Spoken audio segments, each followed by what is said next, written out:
ছাত্রদের নতুন রাজনৈতিক পার্টি জাতীয় নাগরিক পার্টি তার ঘোষণা এসেছে আজকে দুদিন হয়ে গেল। এটা নিয়ে আলোচনা হয়েছে নানা প্রসঙ্গে, আমিও দুদিন আলোচনা করেছি, কিন্তু যে প্রসঙ্গটা নিয়ে আজকে আমি বলতে চাই সেটাও আমি মনে করি একটা জরুরি বিষয়।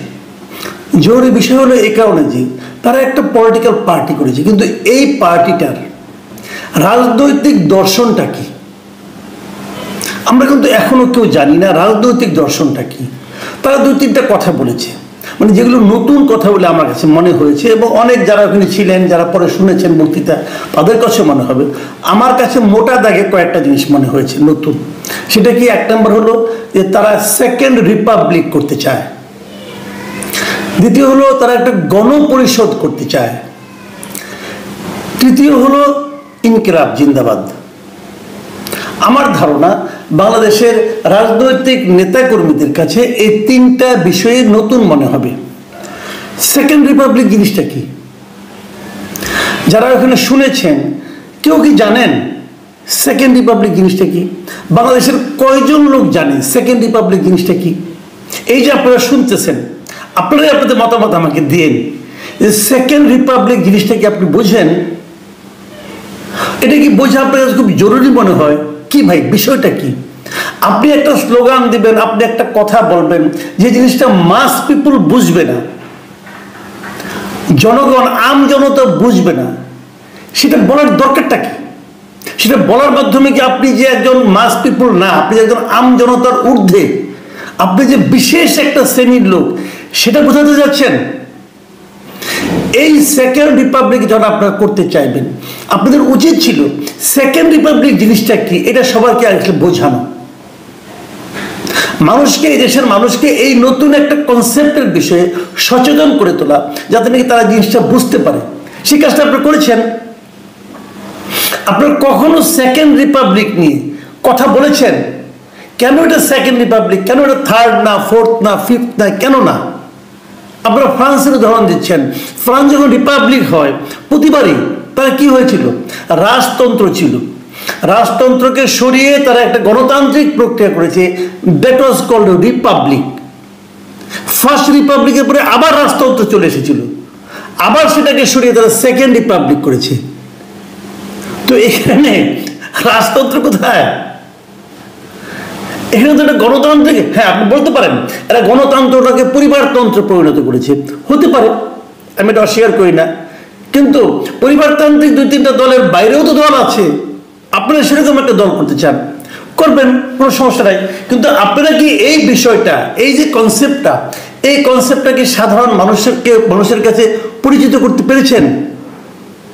যে জিনিসটা কেউ চিনেই না, জানেই না, সেইটা আপনাদের হলো মূল লক্ষ্য, আপনারা সেকেন্ড রিপাবলিক করবেন।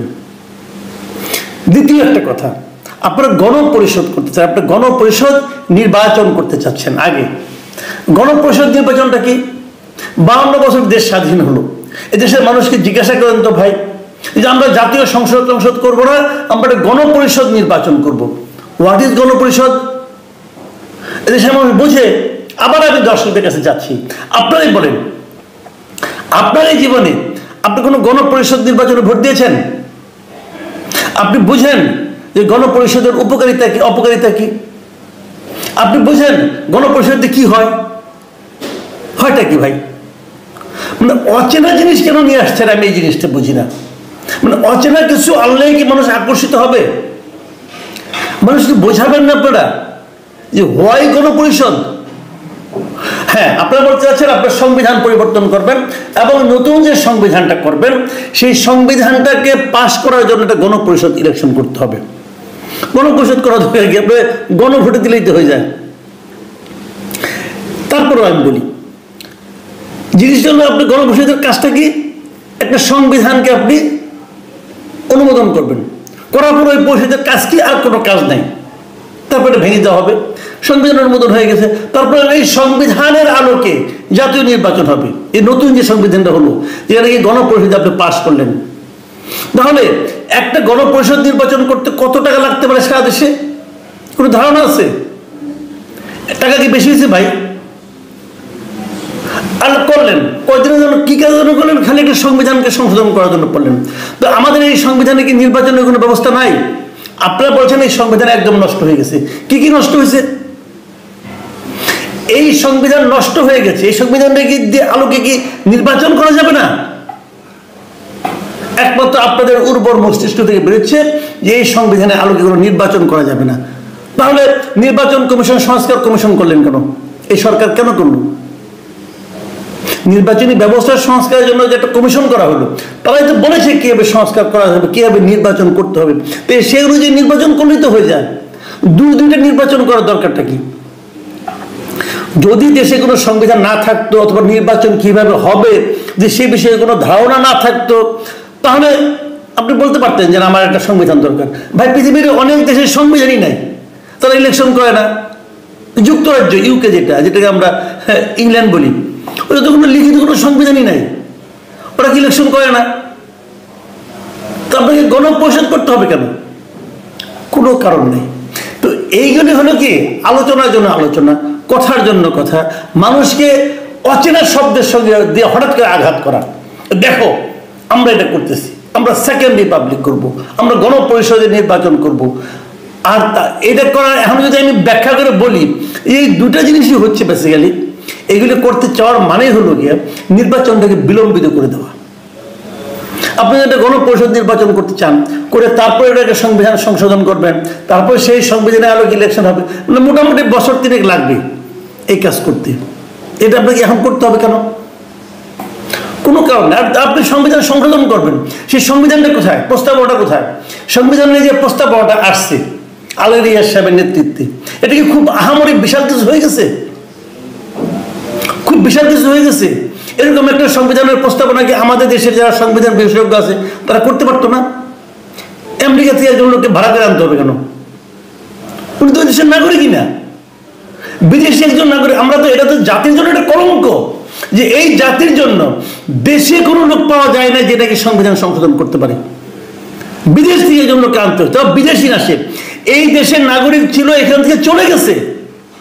যে বিদেশি আবার আমেরিকার নাগরিকত্ব নিয়েছে, তার তো এই দেশের প্রতি কোনো ফিলিংসই কাজ করে না। তাকে দিয়ে একটা সংস্কার করাচ্ছেন, ওইটাকে আবার পাশ করাতে হবে গণপরিষদ দিয়ে, তারপর ইলেকশন করতে হবে। এটা কি মামার বাড়ির আবদার নাকি? হচ্ছে নাকি দেশে? আর কি বলবো, ফিনিশিং আমি আসলে বলতে চাচ্ছি না। আর ফিনিশিংয়ে কি হলো? ইনকিলাব জিন্দাবাদ একটা স্লোগান নিয়ে আসছে, ইনকিলাব জিন্দাবাদ। ইনকিলাব জিন্দাবাদ কেন? অর্থটা কি? তিনি জানতাম যে বাংলাদেশে ইনকিলাব নামে একটা পত্রিকা আছে। ছোটবেলায় মানে যৌবনকালে আর কি একটা ইনকিলাব নামে একটা মুভিও দেখছিলাম, হিন্দি ছবিতে অমিতাভ বচ্চন শ্রীদেবী অভিনয় করে। এই তো ইনকিলাব, সেই ইনকিলাব জিন্দাবাদ। আর ইদানিং শুনি ওনাদের যে পীর সাহেব আছেন, বিদেশে থাকেন, উনি ওনার প্রত্যেকটা বক্তব্য দেওয়ার পরে শেষে ইনকিলাব জিন্দাবাদ বলেন। কারণ ওই পীরের মুরিদ এখন ওই ইনকিলাব নিয়ে ব্যস্ত হয়ে পড়ছে। ইনকিলাবটা কি? ইনকিলাব শুনলাম এটা কি ভারতীয় কমিউনিস্ট পার্টির স্লোগান ছিল একসময়। ইনকিলাব, ইনকিলাব মানে বিপ্লব, ঠিক আছে, ভালো কথা। যেটা মানে দুইটা বিদেশি শব্দ দিয়ে আপনি এখানে ইনকিলাব জিন্দাবাদ একটা স্লোগান বাই করছেন, কারণটা কি? এটা করতে হবে কেন? ইনকিলাব জিন্দাবাদ ভারতেও বলে, পাকিস্তানেও বলে। আবার এরা নাহিদ ইসলাম বলে আমার ভারতের মানে পন্থী না, পাকিস্তান পন্থীও না। আবার তাদের স্লোগান নিয়ে নিয়েছেন, একটু পর পরে যে স্লোগান দিয়েছেন ইনকিলাব জিন্দাবাদ। এই ইনকিলাব জিন্দাবাদের সঙ্গে বা বাংলাদেশের কয়জন লোক পরিচিত? কারণ পীর সাহেব বলে, মুরিদদেরও বলতে হবে। তো এইগুলি তো কোনো কথা হলো না ভাই। মাটির কাছাকাছি যান। আমি অনুরোধ করবো যারা নতুন রাজনীতি করতে আসছেন, আপনারা রাজনীতি দল করেন, ভালো, খুশি আমরা। মাটির কাছাকাছি যান, জনগণের কাছাকাছি যান, জনগণের ভাষায় কথা বলেন। জনগণকে নতুন ভাষা শেখাবেন না, জনগণ নতুন ভাষা শিখবেন আপনাদের কাছ থেকে। আমি দিব্যযোগে দেখতেছি এই ইলেকশনটা সামনে নির্বাচন যেটা হবে, আপনাদের কি দুরবস্থা হবে চিন্তা করতে পারবেন না, যদি এরকম বিদেশি অচেনা অপরিচিত শব্দ নিয়ে এসে আপনারা কিছুটা করতে চান। এত সোজা না ভাই। প্রিয় দর্শক, এখন এই পর্যন্তই। আল্লাহ হাফিজ।